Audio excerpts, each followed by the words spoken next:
This is my favorite book of all time.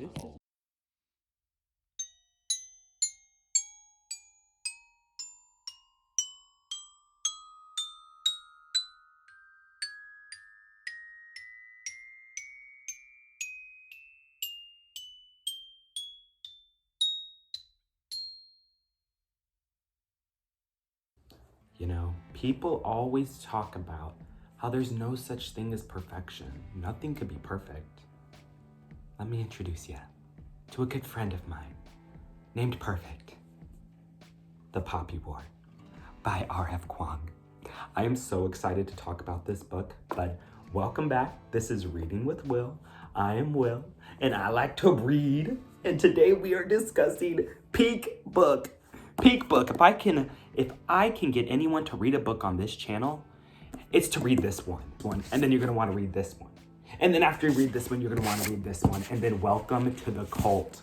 Welcome, guys. We are happy to have you. The Poppy War by R.F. Kuang is my favorite book of all time, if it is not already obvious. I finished it probably about 6 months ago. I think about it every single day. And so right now I'm listening to it on Audible because I miss the characters, I miss the world. I just have such a connection to this book. Books are mid compared to this. Let me go ahead and say, this is gonna be a 3-part video because I'm going to discuss each individual book. It is a trilogy. The first one is The Poppy War. Part 2 is going to be The Dragon Republic. And part 3 is going to be The Burning God. I'm gonna try my best to not really spoil this book because I really want people to read it, and I'm not gonna tell the big plot points because this book, every time you think you know what's gonna happen, you're wrong. Anytime you get comfortable, don't feel comfortable here. It's not a safe place. It's not. Happiness exists only in the smallest fragments. Let's keep it real. This book, the biggest list of trigger warnings I've ever seen in a book. Like, honestly, darker than Game of Thrones. Let me go ahead and tell you what this book is about. Peasant, student, soldier, goddess. Fang Runin is a war orphan from Rooster Province. Her adoptive, abusive parents are drug dealers who want to sell her off into an arranged marriage. She is 14 by the time this book starts, but you see her go until she's about 17. There's a bunch of time skips. The only way to escape her fate is to take and test into the best school in the country. It's called the Keju. And you know what?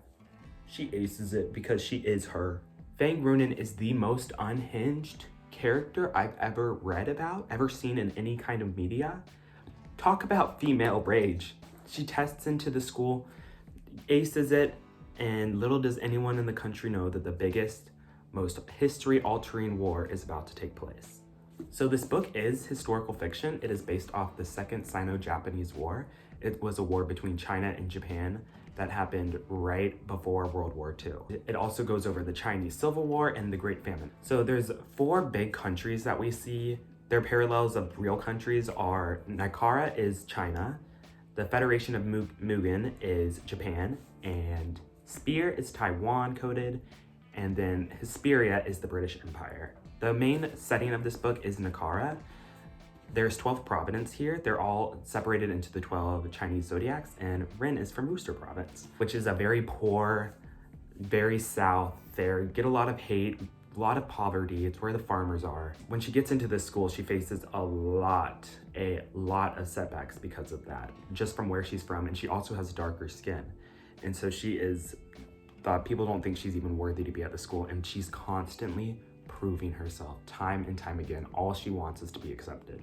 The first half of this book is a total academia, and the second half is all out war. So let's go over the characters. Fang Runin, the most morally gray, sometimes just straight up a villain, who, best character I have ever read about. She makes horrible decisions, and I'm gonna say I don't support her, but you see her point of view and how she justifies it, and you're like, okay, makes sense. Go off, bestie. But one of the big things about this book is shamanism, and Rin learns that she is a shaman, and she communes with the Phoenix God, which is what this whole trilogy is really about, her and the Phoenix God. Her best friend that she makes at the school, his name is Chen Katai. He has a photographic memory, the smartest kid in their class, and him and Rin become best friends. There's also Yin Neja, who is the son of the dragon warlord from the Dragon Province. And he originally is not, you don't like him, but stuff happens. You see there's so much great character development in this book. And another great character that has character development is Sringvenka. She's one of the only other women at Sinagard, the school that they all go to. Jiang is the person that teaches Rin about lore and about shamans, and that's her mentor. Then there is Alton Trenson, who is a Spearly. He is darker skinned than Rin. He is the most powerful, the smartest, like all the kids at the school look up to him. And he plays a huge part in this first book. There's also the Psyche that you see later on, probably about the second half of the book, who is the army of shamans and misfits. They're called the Bizarre Children. And there is Chagan, who's a seer, Kara, who's his twin sister. Then there's Ramza, who's an ammunitions expert, Baji and Suni. Baji and Suni are both shamans. There's Sudaji, who is the Empress of Nakara. This book draws you in right away with the testing of the Keju, because it is crazy what she does to study. It is crazy what this test demands of her and where she's willing to go just to get a good score. And when she passes the Keju, you're just like, okay, let's go.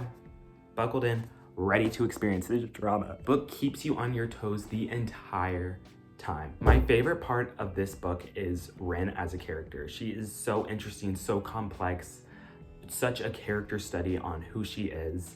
And another great part about this book, it's all about war and about the consequences of war. And my favorite quote from the entire trilogy is, "War doesn't decide who is right or wrong, war decides who remains," which is ever present in all three. This book also has such an insane ending that I have never seen in any kind of media before, the ending of this first book, and then you get other ones, but this first one in particular, oh my gosh. I can't say anything because I don't want to spoil it, because I want everyone to be,